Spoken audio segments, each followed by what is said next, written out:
Graças a Deus, irmãos. Amém. Vamos. Meditação na palavra de Deus. Mateus 22, 23 ao 33. Hoje eu vou ministrar um texto para os irmãos, não? Pela referência dos irmãos que estão conosco no laboratório. Quem sabe é o assunto que nós trabalhamos no nosso primeiro encontro do laboratório. Vou então ler um texto, que a mensagem não é minha. Estou repetindo a mensagem dos irmãos que todos fizeram junto no laboratório chegar à compreensão do texto. Tá bom? Então, acho que esse é o papel do pregador, né? Só apresentar. O papel do pregador. Não inventar nada, só apresentar. Bom seria assim, nessa igreja dessa mensagem pode ser pregar. Seria ótimo. Tá bom? Nós vamos pedir graça de Deus, tá bom? E uma maneira de incentivar também os irmãos, a importância que é aprender a participar. Grande parte dos irmãos que participaram tiveram proveito, e espero que a mensagem ajude os outros a compreender a importância que é, que eu penso que é algo que tem faltado muito em nosso meio no geral, cristandade que eu falo, que é quando nos reunimos, quando nos juntamos, debater texto da palavra de Deus, discorrer texto, não está falando de opinião de cada um que pensa, mas trabalhar os textos, discutir a palavra de Deus, isso traz crescimento e edificação para todos nós. Mas infelizmente parece que cada um tem uma opinião, e não está nem preocupado com o que a Escritura nos fala e quer defender suas ideias. Mas o crente deve trabalhar com a Escritura como luz para trazer o seu entendimento. Vamos à leitura do texto. Mateus 22, 23 diz assim: Naquele dia, aproximaram-se dele alguns saduceus, que dizem não haver ressurreição, e lhe perguntaram: Mestre, Moisés disse que se alguém morrer, não tendo filhos, seu irmão casará com a viúva e suscitará descendência ao falecido. Ora, havia entre nós 7 irmãos. O primeiro, tendo casado, morreu, e não tendo descendência, deixou sua mulher a seu irmão. O mesmo sucedeu com o segundo, com o terceiro, e até ao 7º. Depois de todos eles, morreu também a mulher. Portanto, na ressurreição de qual dos 7 será ela esposa? Porque todos a desposaram. Respondeu-lhe Jesus: Errais, não conhecendo as Escrituras e nem o poder de Deus. Porque na ressurreição nem casam e nem se dão em casamento. São, porém, como os anjos do céu. E quanto à ressurreição dos mortos, não tendes lidos o que Deus nos declarou? Eu sou o Deus de Abraão, o Deus de Isaque e o Deus de Jacó. Ele não é Deus de mortos, e sim de vivos. Ouvindo isso, as multidões se maravilhavam da sua doutrina. Amém? Que Deus, mais uma vez, nos dê graça e nos faça ter compreensão melhor da palavra de Deus. Não? Bem, o texto é bastante conhecido, principalmente os irmãos que estiverem no seminário, já trabalharam o texto. Mas o texto nos fala sobre um questionamento, uma investigação que faz os saduceus, um grupo da casta religiosa dos judeus, que são os 3 principais: saduceus, fariseus e os herodianos. São os 3 mais relevantes. Há mais deles, mas são os 3 que mais a gente tem acesso, principalmente saduceus e fariseus. São as duas mais conhecidas, que eles aparecem embaixo com Jesus, então são mais conhecidas. Essas seitas, elas são tem sua origem no período interbíblico, bem pela cultura helenística, pela cultura grega, que foi infiltrada dentro do próprio judaísmo, e sai esses pensamentos bem filosóficos, bem grego, dentro da linha de interpretação ou linha teológica do próprio judaísmo. Então, o judaísmo tem as suas ramificações doutrinárias, que é chamada de seitas, as seitas do judaísmo. Lembramos, irmãos, que o cristianismo, no início da igreja, foi considerado mais uma linha ou mais uma seita vindo do judaísmo. Grande perigo que Paulo trabalha na carta aos Gálatas é esse, do cristianismo ser apenas uma ramificação, uma seita do judaísmo. Por isso a distinção de Paulo separar com muita clareza a questão de cristianismo e judaísmo. Apesar de a origem do cristianismo ser o judaísmo, ele não é uma seita no sentido de ser uma ramificação do judaísmo, um acréscimo. E sim, o cristianismo tem o seu exclusivismo no sentido de apresentar Cristo como Salvador. Tá? Então, ainda que as bases nossas tenham no Antigo Testamento, tá? A igreja, o cristianismo não é como as seitas no período interbíblico e no período do próprio Jesus estava. Tá? Então, isso a gente precisa ter compreensão um pouquinho a respeito disso também. Tá? Mas o texto, ele nos fala de uma situação em que Jesus tem provocado, pelos seus ensinos e pelas suas atitudes, a casta religiosa de maior poder, que é os saduceus. Tá? Apesar dos saduceus serem menor números, eles não são menor em poder e influência. Tá? Os fariseus são voltados muito mais para o aspecto mais da lei, dos escribas, tá? Mas os saduceus são muito mais essa parte política, tá? Essa parte bem mais do poder. Então, é tanto que, tanto no período de Jesus e no período de Paulo, no julgamento do apóstolo Paulo, quem é sumo sacerdote é da casta dos saduceus, análise dos saduceus. Tá? Então, eles são bem políticos, principalmente com a corte de Roma, e eles tinham, digamos, a autoridade de mandar no próprio templo. Tá? Era eles que governavam tudo isso. Tá? E é claro que a entrada de Jesus em Jerusalém, no capítulo 21, trouxe dificuldade a isso. Tá? Porque Jesus não só contestou a autoridade deles, né? Mas na própria compreensão deles, tira-se a autoridade deles sobre o próprio templo. Tá? Quando Jesus expulsa os caminhos do templo e diz que a casa do seu pai é casa de oração e não lugar para ladrões e salteadores. Tá? Então, afrontou realmente esses homens de poder, essa casta, e daí eles começam a procurar maneira de interrogar Jesus. Então, eles vão falando sobre o assunto. Mas os saduceus, diferente dos próprios fariseus, em questão teológica, eles têm algumas peculiaridades a respeito do que eles creem. Enquanto que os fariseus creem em anjo, creem nos próprios profetas e na própria teologia, na escritura oral, da tradição oral, melhor dizendo, eles são exclusivistas a respeito só da Torá, ou só os 5 primeiros livros de Moisés. Declaração de fé deles, ou a base deles, doutrinária, é só a lei de Moisés, nesse sentido. Porém, eles não são alguém defensores tanto da sola Torá, só a Escritura. Eles são alguém que tem a lei como base para apoiar seu pensamento. Porque a lei pouco fala sobre questões, como fala bastante os profetas, a questões mais de espiritualidade, de promessa, de vida, de mundo do poesia, que é a dificuldade que eles têm. E a lei trabalha muito esse aspecto do social. Aqui é político, isso é muito teórico, com o aspecto social, com o aspecto comunitário, com as coisas dessa vida, que é o grande perigo no nosso país às vezes, principalmente quem tem pensamento político nessa questão, de achar que o Evangelho é simplesmente para arrumar as coisas dessa vida aqui, seja a política, seja familiar, tudo o Evangelho se reduz só a isso, leis e regras e maneira da gente viver uma vida melhor, um conservadorismo exagerado, mas isso não é o Evangelho. O Evangelho de Mateus, Jesus vem com uma mensagem do Reino dos Céus. O Reino dos Céus, apesar de ele estar sendo inaugurado na Terra, ele, no seu tempo, ele é terreno no sentido de ser o período em que Jesus disse que o Reino veio para salvar, para as pessoas poderem participarem dele, e nesse sentido nós tornamos nesse Reino. Mas Jesus também fala do Reino, também no sentido futuro, em que um dia esse Reino, nós iremos habitar nele, de um lugar além dessa vida. E Jesus explica isso. E essa é uma das dificuldades do próprio saduceus. Vamos ver um texto de Atos 23? Atos 23, 8. Tá? Onde ele fala um pouquinho sobre a questão dos saduceus.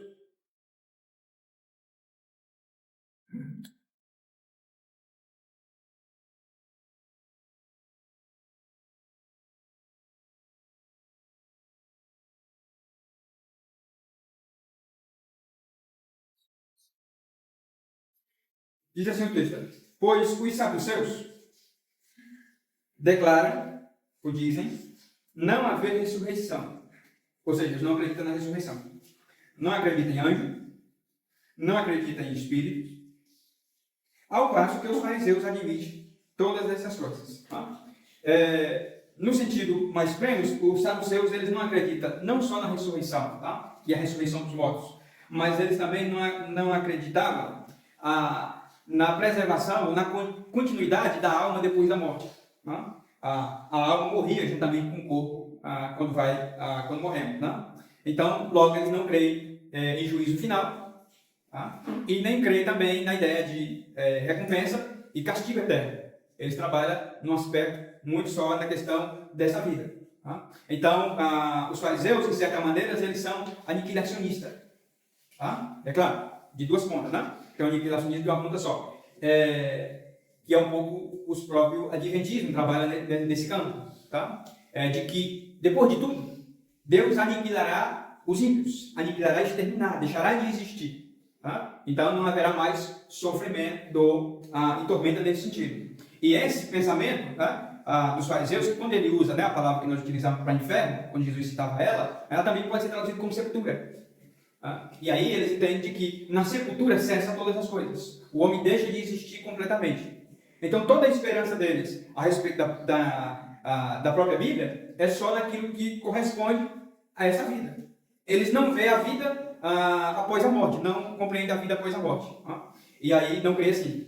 E isso traz exatamente muitas dificuldades a eles, porque para eles Deus é funcional para essa vida. Tá? É tanto que eles buscavam a ideia de ser abençoados, as caixas políticas, o poder deles, eles mandando o tempo para eles é o máximo. Tá? Só que a palavra de Jesus e a própria citação de Jesus no templo, tá? E o próprio ensinamento das bodas do capítulo 22 aí, tá? Que Jesus vai associar a eles, tá? Aqui Jesus disse que, no verso 22 aí, tá?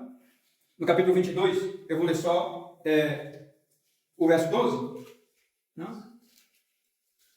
Perguntou-lhe Jesus: amigo, como entraste aqui sem veste nupcial? É a parábola das bodas, tá? E ele emudeceu. Então ordenou o rei aos serventes: amarrai-os de pés e mãos e lançai-o para fora, nas trevas. Ali haverá choro e ranger de dentes. Ok? Porque muitos são chamados, pouco escolhidos. A pregação do reino de Deus, de Jesus, Jesus apresenta uma vida após a morte, aonde há tormento e ranger de dentes, aonde há consciência, onde há vida após a morte. E para os fariseus, para os saduceus, esse posicionamento é contra, porque a vida cessa na morte. A pessoa deixa de existir na morte física, logo não há. E qual é o grande problema aí? Tá? É que os saduceus, assim como os fariseus, se consideram os deuses, como está escrito nos próprios salmos, os deuses da sua época, de padrão e dizer do certo e errado para todo mundo. E eles estão acima, digamos, das leis. Eles governam tudo, eles têm as leis sobre eles. Não? É claro, eles eram servos de Roma, mas no sentido religioso judaico, eles estavam na culpa do judaísmo. Só que a pregação de Jesus confrontava ele no sentido, tá? Se a vida após a morte há, então é um juízo. Vocês vão ter que prestar conta, tá? De tudo que vocês fazem e da maneira que vocês creem. Tá? Então, tudo aquilo mostrava a eles o quê? A ideia de que há uma sentença, há um julgamento final. Tá? E há um dia em que Deus julgará todas essas coisas, e se há um juízo supremo, logo, eles têm que baixar um pouco a bola e entender de que eles não eram donos para definir o que era inspirado, o que não era, o que eles aceitavam como escritura e o que não aceitavam, simplesmente para que isso viesse contribuir para o que eles mesmos queriam que isso fosse. Que é o grande problema que às vezes a gente encontra.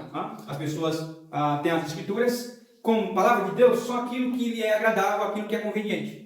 Mas aquilo que não é, ela diz que isso não é palavra de Deus. Então surge o conceito, principalmente no iluminismo, que a Bíblia não é a palavra de Deus, ela contém só a palavra de Deus.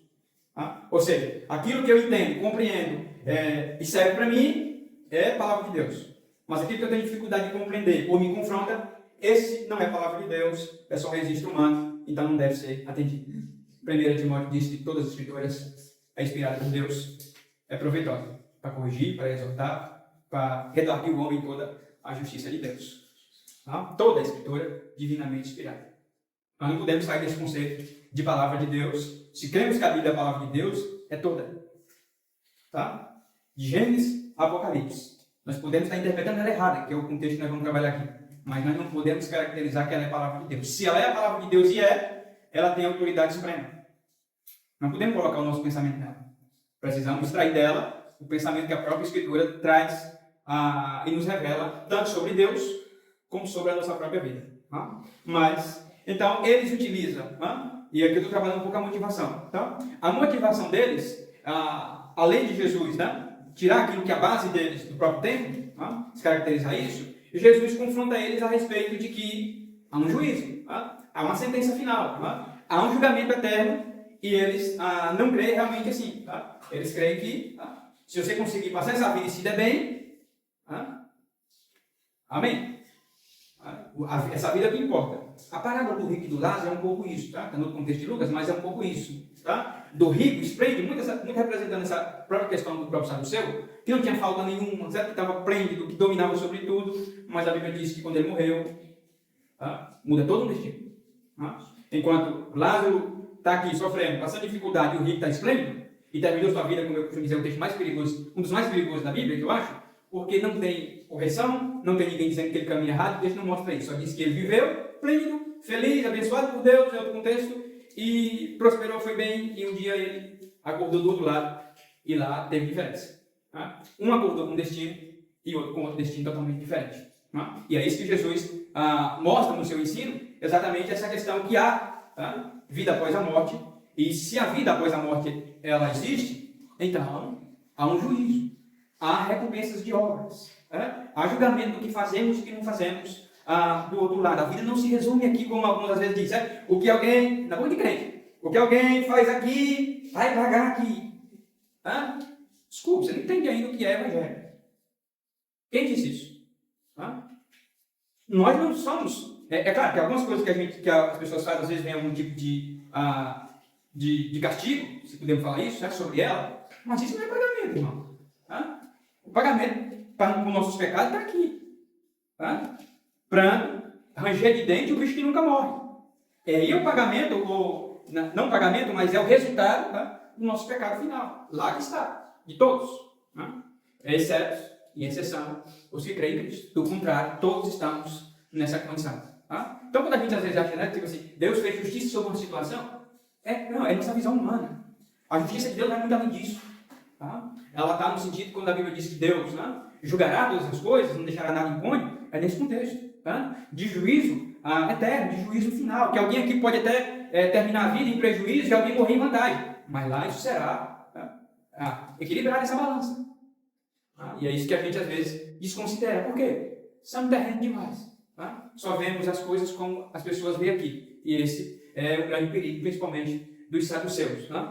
Pois eles têm uma característica muito naturalista, muito materialista nas coisas de Deus, que é um grande perigo, irmão, que infelizmente a gente, como falei na introdução, a gente tem apresentado como igreja, que é ver o evangelho simplesmente para resolver as dificuldades e as circunstâncias dessa vida.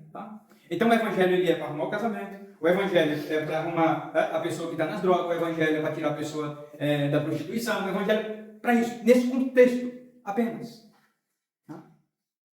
Mas a gente esquece que a pessoa, por mais, digamos, moral que ela for, conservadora que ela for, se ela morrer fora de Cristo, nada disso tem vantagem alguma, como dizia o meu tio.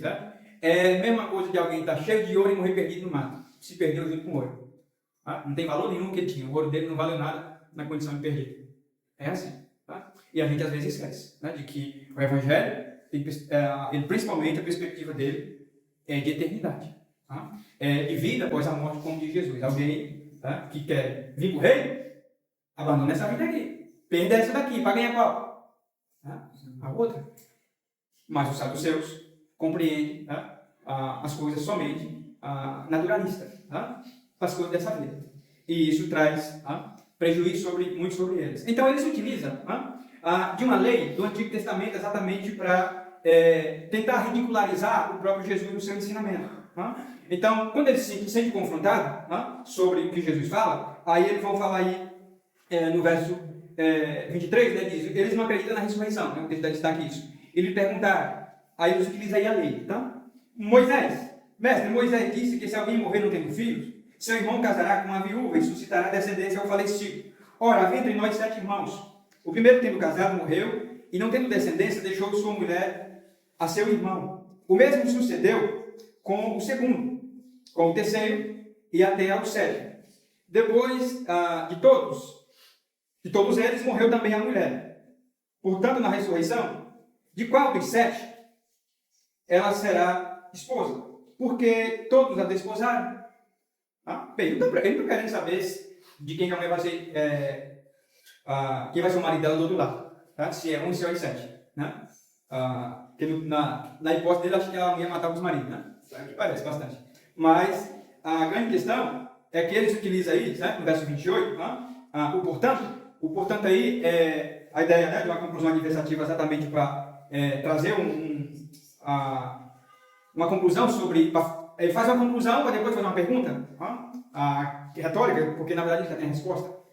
Mas a ideia deles é a intenção de ridicularizar o próprio Jesus. Tá? De tentar mostrar de que o ensino de Jesus sobre vida após a morte, que a ênfase de Jesus sobre juízo final, sobre o inferno, e sobre até a ideia de reino de Deus em contexto de eternidade, era ridículo. E logicamente, isso era impossível, é isso que eles querem dizer. Então, eles utilizam de uma lei do Antigo Testamento, a lei do Levirato, exatamente para tentar, né, a intenção deles é essa, mostrar com a lei do próprio Levirato, de que é impossível vida após a morte. Não há lógica para ela é impossível de acontecer. Porque se um homem tem, aqui nessa vida, com a morte, né, o outro toma, lá todo mundo está vivo, como que funciona lá? Como que fica lá? A ideia deles é dizer, não tem sustentação a ideia de vida após a morte. O pensamento deles é esse. Vamos ler o texto do Levirato, tá? É Deuteronômio 25. É essa lei que eles vão utilizar.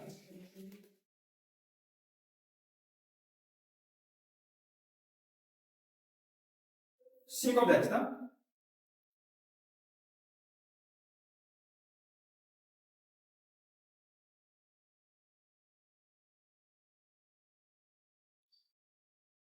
Se irmãos morarem juntos e um deles morrer sem filho, então a mulher do que morreu não se casará com outro estranho, fora da família, seu cunhado a tomará, e a receberá por mulher, e exercerá para com ela a obrigação de cunhado.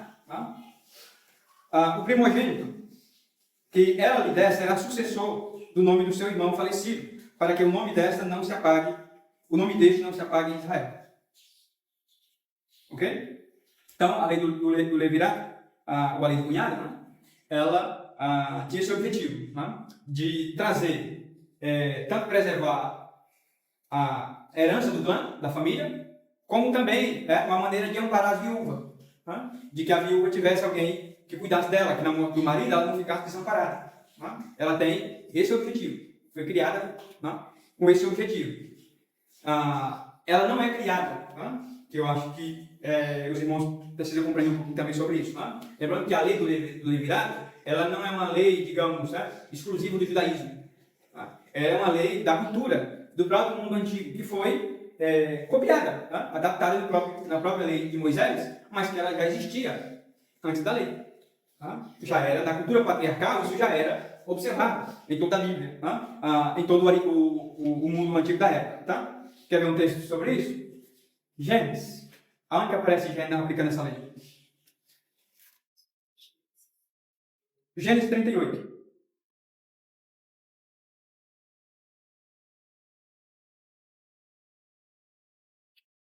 Que é pouco falado, né, quando fala sobre a questão da lei do Levirato, é pouco falado sobre ela. Mas é o texto mais claro que nós temos dessa lei. Tá? Há outro texto que os irmãos conhecem bastante, que foi aplicado essa lei, tá? Que é o livro de Ruth, tá? Que foi aplicada a lei do Levirato exatamente para que Noemi tivesse descendência, tá? No caso de Ruth e Boaz. Tá? É dentro dessa lei, tá? Um pouco, não exatamente de irmão, mas de parente mais próximo, que foi aplicada essa lei no caso de Ruth. Tá? Mas o caso mais parecido com o texto lá é o caso de Judá e Tamar, tá? De Gênesis 38 aí. Tá? Eu vou ler só o verso 7 e 8.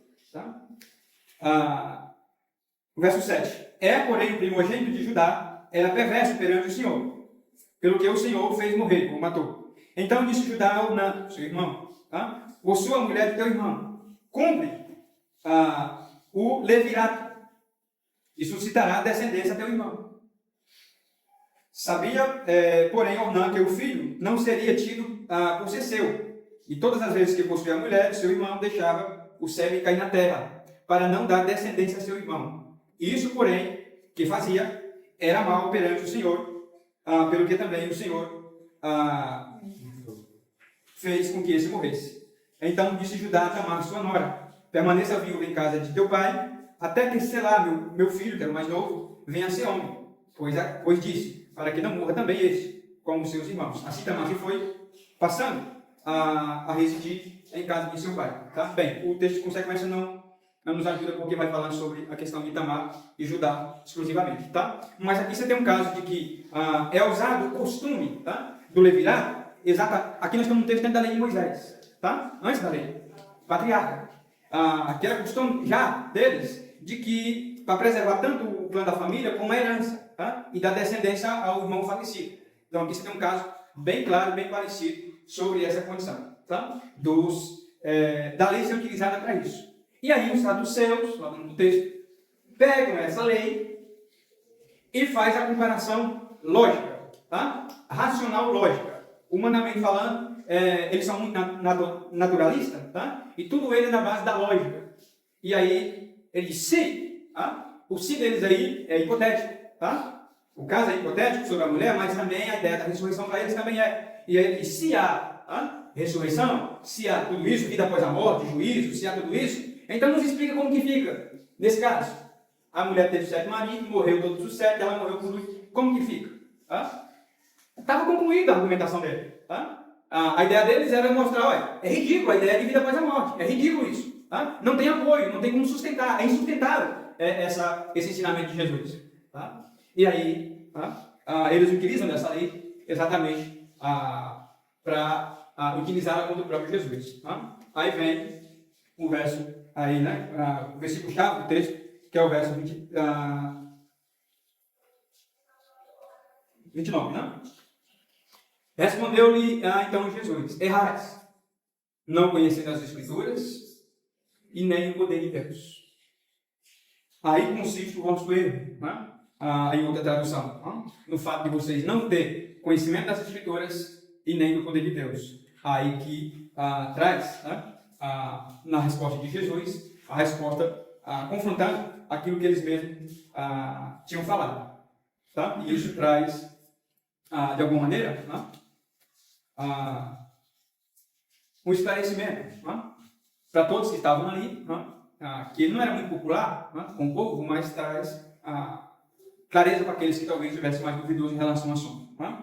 Então, esse verbo errais, tá, ele também pode ser traduzido também por desviar da verdade. Tá? Ou também desviar do caminho certo. Tá? Também pode ser traduzido assim. Nesse contexto, tá? O que Jesus está dizendo é que eles estão se afastando da correta interpretação das Escrituras. Ou eles estão se desviando do caminho correto das Escrituras, exatamente por eles não compreenderem as Escrituras e muito menos, tá, o poder de Deus. A causa, tá, do erro deles é a falta de conhecimento deles das próprias Escrituras. Tá? E isso traz dificuldades muito sobre eles aí. Tá? Aí há outro verbo aí também, que é o verbo conhecer no próprio texto. Tá? Verso 23. Do 29. Né? Ele diz, errais não conhecendo as Escrituras. Tá? A ideia de conhecer aí, tá, também é de saber, de ter entendimento. Tá? E aí Jesus utiliza aí, não conhecer as Escrituras e também não conhecer e nem o poder de Deus. Tá? Relacionando aí as Escrituras ao poder de Deus. No contexto, o que Jesus está mostrando aí, tá? Bem, Escritura aí é a ideia de sagrado, texto inspirado, texto divino, essa é a ideia. Tá? As Escrituras é a palavra de Deus, sagrado, um texto inspirado, divino. Logo, eles, para ter a boa interpretação, não podem desconsiderar isso, que as Escrituras têm autoridade, que elas são inspiradas por Deus, que nelas são Escrituras divinas. E eles desconsideram exatamente isso, né? Que eles desconsideram o poder de Deus.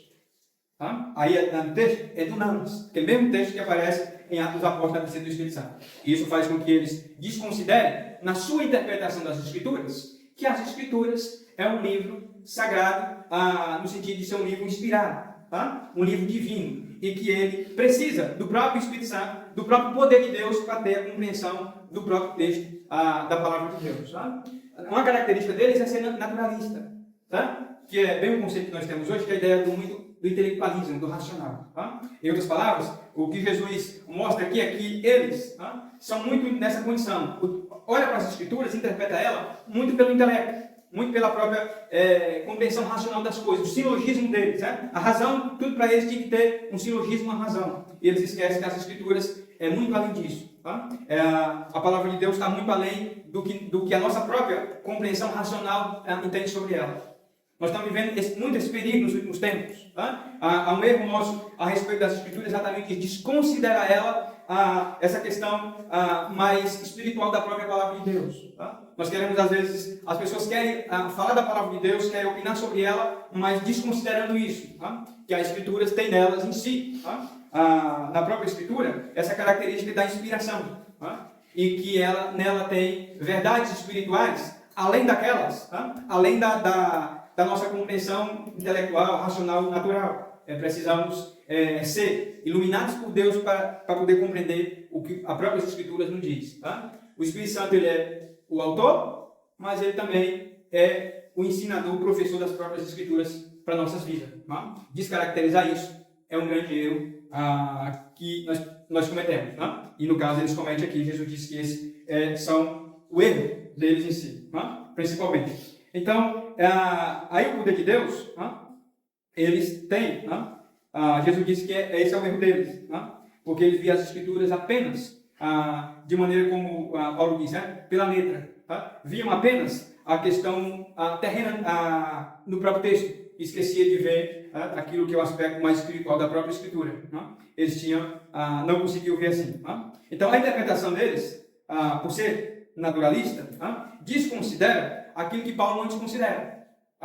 Atos 28 e 23. Paulo não desconsidera isso, que é algo que ele desconsidera aqui.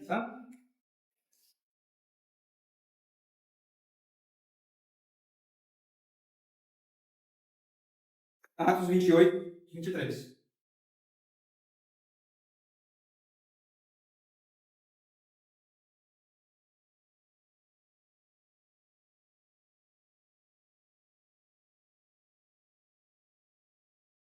Havendo-lhe marcado um dia, vieram em grande número ao encontro de Paulo, na sua própria residência.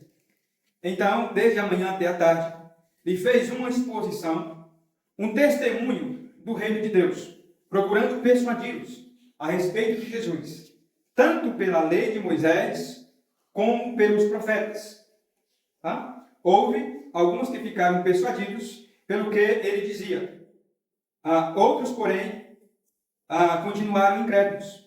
E, havendo discordância entre eles, despediram-se, dizendo Paulo estas palavras: Bem falou o Espírito Santo a vossos pais, por intermédio do profeta Isaías, quando disse: Vai a este povo e dize-lhe: De ouvido ouvireis e não entendereis, vendo vereis e não percebereis, porque o coração deste povo se tornou-se endurecido, com os ouvidos ouviram tardiamente e fecharam os olhos, para que jamais veja com os olhos, nem ouça com os ouvidos, para que não entenda com o coração, e se converta, e por mim sejam curados. Então, Paulo mostra aqui no texto exatamente de que, tanto do Antigo Testamento, ele fala Moisés e os profetas, Paulo diz que isso era inspirado por Deus, pois ele diz que, utiliza o texto de Isaías exatamente para dizer: vocês sempre resistem ao Espírito Santo. Na ideia deles não compreender o próprio texto do Antigo Testamento como sendo inspirado por Deus e sendo o Espírito Santo que dá isso. Em maneira geral, o que Jesus está dizendo aos saduceus é que falta neles, o principal falta neles na própria interpretação do texto, o erro deles é esse: falta vida com Deus. Falta deles a evidência do próprio Espírito Santo neles, no sentido de ensinar as Escrituras, de iluminar a palavra de Deus para que eles possam compreender. Aquilo que Jesus diz bastante, de que Pai, obrigado por revelasse essas coisas aos pequenos e não aos sábios e entendidos. As Escrituras não dependem só do intelecto, do raciocínio nosso para compreender. Ela depende sim, do nosso intelecto, nós precisamos utilizar ele para poder interpretar, mas ela precisa também ser de alguém que tem vida com Deus. E aqui eu quero fazer uma ponderação sobre o perigo que nós temos. Há muita gente falando, às vezes, sobre as Escrituras. Há muito pregador novo, como costumo dizer, pregador de TikTok, falando de texto, certo? Trazendo um texto sobre isso. E às vezes as pessoas não dão ouvido. Mas não há evidência nenhuma dessa pessoa de vida com Deus. Não há nenhuma evidência sobre ter mudado as coisas de Deus. Não há evidência nenhuma de alguém realmente que demonstra temor a Deus, salvação. É só fruto do raciocínio lógico, do intelectualismo. E a gente desconsidera essas coisas. Às vezes a gente acha porque descobriu uma novidade, que o Evangelho não tem muita novidade, não? É uma novidade só, é o Evangelho, ele é a novidade. E a gente desconsidera quem já tem vida com Deus, prega com seriedade há muito tempo, tem cuidado nas coisas, mas a gente às vezes dá ouvido para aquele que chegou no momento e de repente descobriu a roda. E a gente esquece disso. Não basta ser só intelectual de raciocínio. É preciso ter vida com Deus para também ter a compreensão e interpretação da própria Escritura corretamente. É preciso considerar que ela também é a palavra de Deus. E isso tem aspectos mais de vida eterna. E ele diz aí no verso 30, agora voltando à ideia de vida após a morte. Porque na ressurreição nem se casa e nem se dão em casamento. São, porém, como os anjos do céu. Jesus está falando aqui sobre a compreensão limitada deles, de raciocínio lógico, que é o erro, às vezes, que algumas religiões, acho que principalmente o Testemunho de Jeová, cai muito nessa, de compreender o céu, ou a vida após a morte, como uma sequência, como uma continuidade da vida terrena. E a gente quer compreender, às vezes, a vida com Deus, depois da morte, como se ela fosse a ideia de uma continuação do que entendemos de vida aqui. E Jesus diz, lá é diferente. Lá vocês são como os anjos. Não precisa procriar. Lá você não precisa casar, ter filho, gerar, não precisa lei para proteger a viúva, não precisa nada disso lá. Lá é outro mundo. Lá é outras maneiras que rege, é outra lei. Mas eles utilizaram exatamente dessa lei, bem racional, certo? Exatamente para ridicularizar Jesus a respeito de vida após a morte. Porque os ensinamentos de Jesus, além de descaracterizar eles como os deuses, como ser pessoas de muita influência, ser deuses no seu julgamento, mostrar que há também um juiz eterno, que há, depois da morte, assim, todos, como diz a palavra de Deus, havemos de prestar conta do que fizemos e do que não fizemos em vida. E isso traz grande preocupação para todos. Esse é um perigo, irmão, da gente olhar o Evangelho só como vida aqui, só como coisa natural, esse naturalismo que nós temos aqui. Estamos vivendo em um período de cultura de que todo mundo parece muito inteligente, muito racional, muito lógico nas coisas. Mas esse racionalismo só compete aqui. Só compete aqui. Essa compreensão só compete aqui. As coisas de Deus é preciso ser dada por Ele. É preciso ser compreendida pelo próprio Deus nos dando isso. E isso para que, como diz Paulo, ninguém se glorie a respeito nem das coisas de Deus. Se sabemos, se temos, é porque Ele nos dá, isso não é fruto da nossa própria mente, do nosso próprio raciocínio lógico das coisas. É Deus quem nos revela, pelo seu Espírito, a sua própria palavra. Ou seja, é Ele que nos dá a compreensão da própria palavra de Deus, para que possamos colocar nela a nossa esperança. E aí Jesus diz em verso 31, quando a ressurreição dos mortos, não tem lido que Deus nos declarou que eu sou o Deus de Abraão, o Deus de Isaac, o Deus de Jacó? Jesus está utilizando aí o texto da lei, o texto de Êxodo 6, exatamente o texto em que os saduceus tinham como base a sua fé, que é a Torá, que é a lei. E Jesus utiliza exatamente para mostrar que, ao Deus se referir, o Deus de Abraão, de Isaac e de Jacó, Jesus diz, na sequência do versículo, Ele não é Deus de mortos, e sim de vivos. Ou seja, a vida após a morte. Eles continuam vivos para Deus. Deus se refere a eles como sendo seu Deus. E no texto da sarça, Abraão, Isaac e Jacó já morreram. E aí, Jesus diz, Deus se declara como Deus de Moisés, Isaac e Jacó, exatamente mostrando que Deus permanece, que aqueles que creem em Deus, que aqueles que tinham fé em Deus, não tinham os próprios patriarcas, eles não tinham fé exclusivamente para cá. Até porque, como diz o escritor aos Hebreus, se for só para essa vida, eles morreram sem receber a promessa, morreram sem herança e morreram sem a própria terra, que era prometida para o próprio Abraão. Mas eles almejavam uma lei dessa vida, uma Canaã celeste. E lá eles receberão a recompensa que Deus os prometeu. É isso que a perspectiva do Evangelho é essa.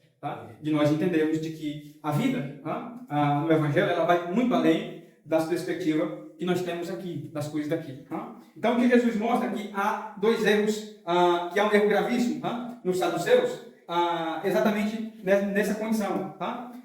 Jesus mostra que há um erro deles grave, porque falta neles profundidade no próprio texto. Tá? Falta deles a compreensão da própria Escritura, porque falta a vida com Deus neles. Tá? Eles interpretam o texto naturalista, material, porque falta neles a condição espiritual que o próprio Espírito Santo dá. E aí eles interpretam a própria palavra de Deus como sendo apenas um texto jurídico, sendo apenas um texto de leis, de direitos e deveres, e esquece de entender que as Escrituras vai além disso. Tá? Que quando nós estudamos o Antigo Testamento, é o que nós precisamos entender muito. Tá? Que é quando você vê o Antigo Testamento, as promessas do Antigo Testamento, ela precisa saltar para nós num sentido aplicado no Novo Testamento espiritual, no sentido de eternidade, porque senão nós vamos ficar que nem você escuta por muito tempo os pregadores falando: aonde pisar a planta do teu pé, Deus vai dar como herança. Tá? Porque ficou literário só para as coisas relacionadas aqui, muito naturalista nas coisas,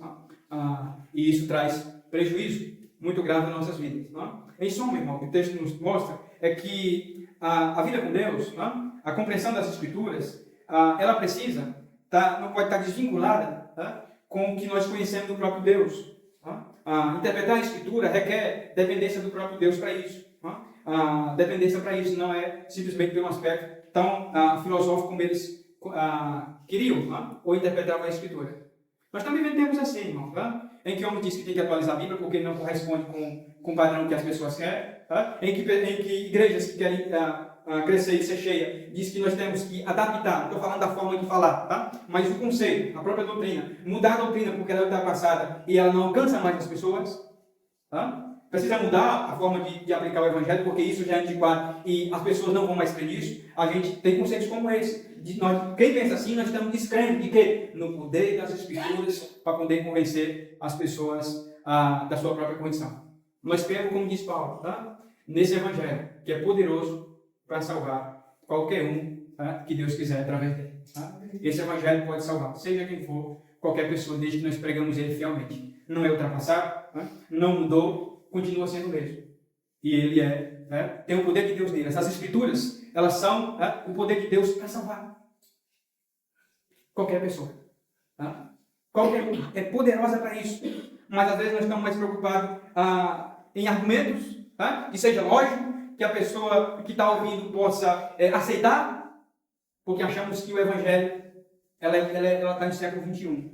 Não é? Os ouvidos dela não compreendem mais isso. E aí nós não podemos cair nesse erro gritante, que é não entender o Evangelho como sendo a palavra de Deus para isso. Na compreensão das Escrituras, nós precisamos ser dependentes de Deus para ela, para interpretar para nós. E para pregar para os outros, nós precisamos lembrar de que o Evangelho tem perspectiva muito mais de vida eterna do que de vida só natural, terrena aqui. Se interpretarmos a Bíblia só aqui, nós vamos cair no que diz Paulo: se esperarmos em Cristo só nessa vida, nós somos mais miseráveis de todos os homens. O problema não é só esperar aqui, por causa deles. Eles interpretavam as Escrituras somente para adaptar a sua condição de vida aqui. E se você for pegar a Bíblia para adaptar os textos exclusivamente para viver bem aqui, desculpe, você vai ficar só com pouquinhos princípios. Grande parte não vai servir para você, porque eles vão falar de justiça, de juízo de Deus, de recompensa, mas tudo isso em questão de eternidade. Quando Cristo vier, como diz Paulo, aí sim nós nos manifestaremos com Ele. A ideia tanto de recompensa como de galardão nessa condição. A nossa esperança está aí. Eu lendo esse texto, e até no laboratório aqui, veio ao pensar nos próprios saduceus, e pensar assim como eles, bate aquele vazio que a gente não tem. Pelo menos nós cristãos, a nossa fé nos dá essa esperança. De como você vive, mas pensando nas religiões, de como a pessoa vive uma religiosidade, vive lei, vive regra, vive um ascetismo, e toda a esperança dela é aqui. E a vida, quando morre, se acaba. E como que você se lidar com as adversidades, como você lidar com os infortúnios da própria vida que vem em nós.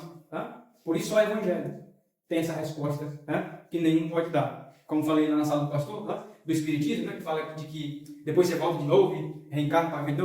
Desculpa, o Evangelho tem a promessa maior que nós temos. Viver eterno com Cristo e não padecer mais nada dessas coisas. Viver exclusivamente com Ele. Essa é a nossa esperança. Tá? Essa é a esperança do Evangelho.